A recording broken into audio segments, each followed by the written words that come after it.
السلام علیکم ملګرو، یو بهترینه طریقه راغلې ده که چېرې ډبې ختم شي، کڼ کې نه وي او ته ګیس لګې او یو دوه کې حیرانه یو، بیا خاص کر ډبې په یخنۍ کې پاسته شي هغه لږي نه، نو یو اسانه جوغاړ طریقه ده.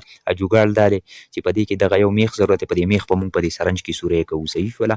او یو چې کوم دی نو سرنج او یو دا لیټر پکار دی. داسې یو لیټر جوړوم چې بغیر ماچس بغیر کڼکو هېڅ قسمه ختمیږي به نه، بالکل کار به کوي او ښه A1 او فسټ کلاس. د دې نه به تاسو دغه کرنټ والا سیز راوباسئ د لیټر نه. خراب لیټر وګورئ، هر سړی په هر کور کې چې کوم دی نو دا لیټر وي، که څوک نه نشو تماشو والا سره مي کني ډیران ته څوک ورولېږئ شی پې را پیدا کوي لکه وایي بایي جوغاړ لاغلی نه وي اوري.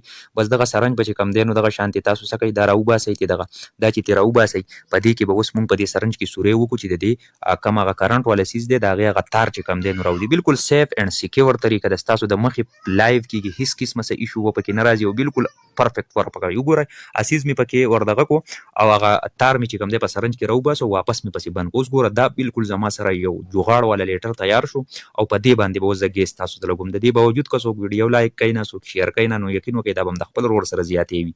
قربان تاسو وګورئ ګوره ښه اوی هوی ماشاءالله ورکه کنه اوس لایک اوس شیر نه کې فالو نه کې زړګو چې کم کسان مینه ساتي محبت دړه نه ساتي، صرف دغو ضرورت دی زړګو. څوک مینه محبت زما ویډیو پې بدلېږي نو وری نو میټر، سکیپ کوئ بل ځای ته لاړ شئ بل ځای کې وګورئ. خو ماشاءالله 100% ورکینګ ستاسو د مخې